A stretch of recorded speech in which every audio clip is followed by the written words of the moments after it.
open it up to questions. Raise your hand, we'll pass the microphone. There you go. Matt, you had that nice inside outside all year. That Dakota had one overall. You consider both ends of the floor maybe one of his best games as a Boilermaker, and what effect did you think he had on the game? Well, obviously, that surge we made in the first half, he was a big part of it with the shots that he was making. And anytime we can get somebody to complement our size, with outside shooting, just helps us have a good balance. And we got the game in a really good position, with about 3-4 minutes to go in the first half. Then Indiana closed out the half, and I think cut it to 8 with that last shot by Green. But the surge that we made, he was a big part of that. And we just missed some threes and had a couple breakdowns there at the end, or we could have been in a pretty good position at halftime.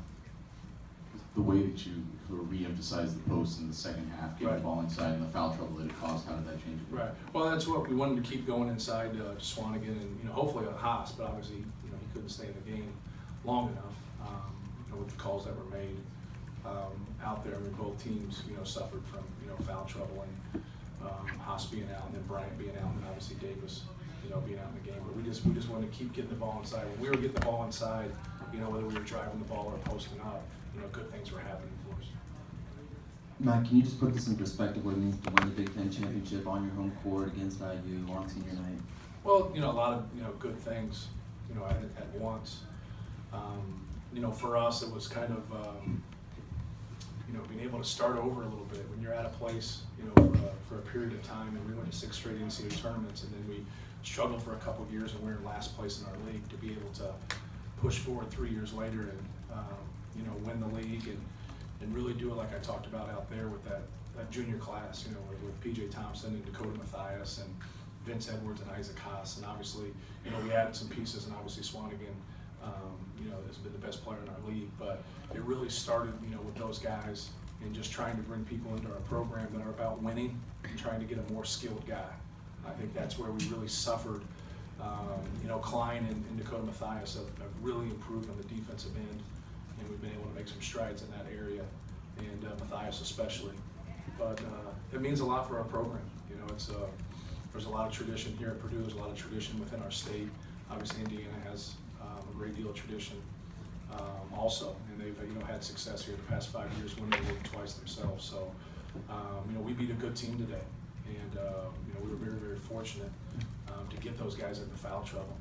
And sometimes that's we shot 8 free throws in our last game on the road, and so I know how they feel. And but we just wanted to keep establishing it and keep throwing the basketball inside and continue to be aggressive. Did you want your guards to be more aggressive, specifically Dakota? We wanted them to drive. Whether we were going to post up or not, we wanted them to drive the basketball. We felt like we had to get the ball inside, whether by post feeds or by dribble drives. We thought good things were going to happen if we could do that. So that's what we were trying to get them to do. Matt, the impact that Keenum has made, obviously he hasn't played a lot, but Who's that now? John. Oh, McKean, okay. Yeah, sorry, my bad. Again, he hasn't played a lot, but I'm assuming he's done the things that maybe we can't see. That's Right.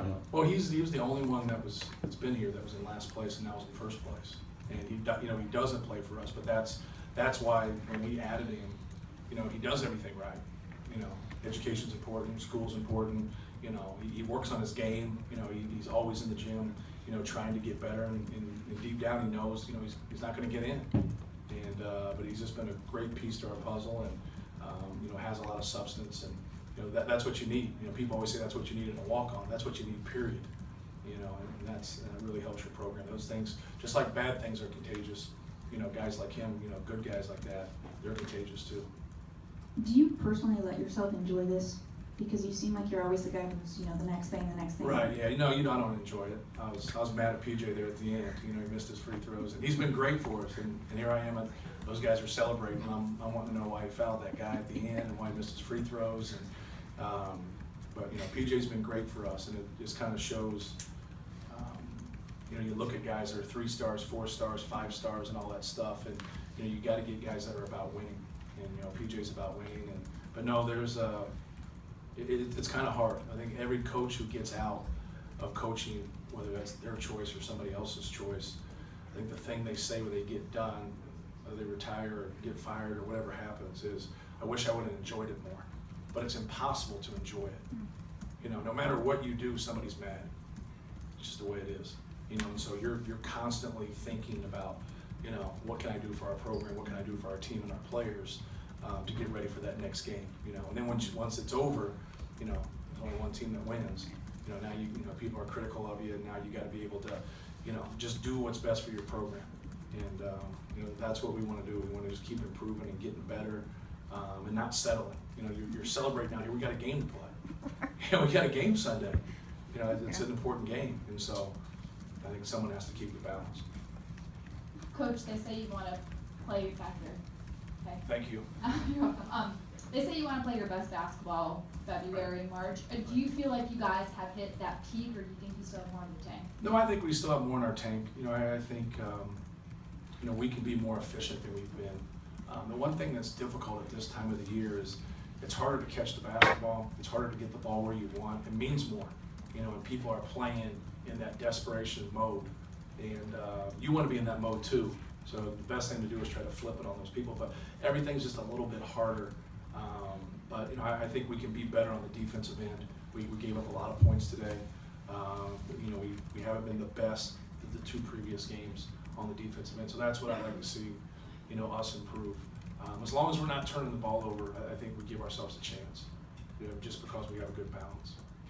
Coach, right next to him, Ben. It seems like the national trend has been that people care more about the conference tournaments, I guess, rather than the regular season. Well, why to you does the Big Ten regular season title still hold some water, Yeah, well, I think you're gonna, you know, it's not your dad's Big Ten. You know, people are gonna dismiss it a little bit because we have different schedules. You know, we play 5 people twice and 8 people once, and everybody's different in that regard. So people are a little dissected. You know, how strong was their?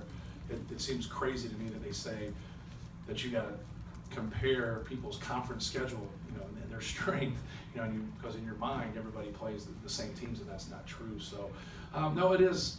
You know, when you play 18 games and you end up, you know, winning your league, it's not 3 games, or it's not getting into the tournament. And you know, we've seen on neutral courts how a lot of crazy things happen where, you know, the best team doesn't win.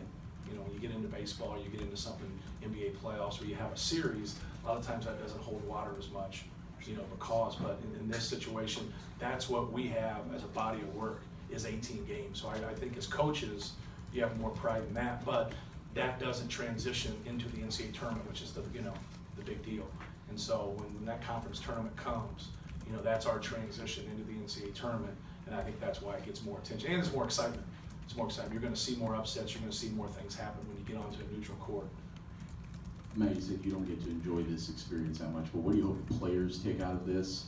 Either the celebration of tonight or just, I guess, the achievement of it? Well, just the reward of it. You know, they should. You know, they're the ones that play.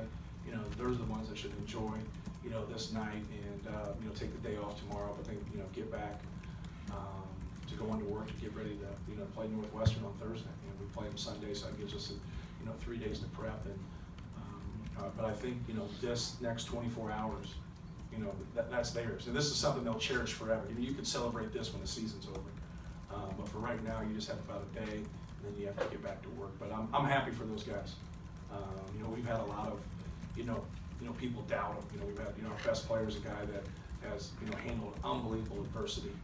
We handled adversity tonight with, you know, the foul trouble and the different runs that they made. But, you know, we got some guys on our team that are just, you know, good, solid basketball players that take care of the ball and, you know, make shots and are skilled, and they're great compliments to our size. Okay, thanks everybody. Thanks. Thank you.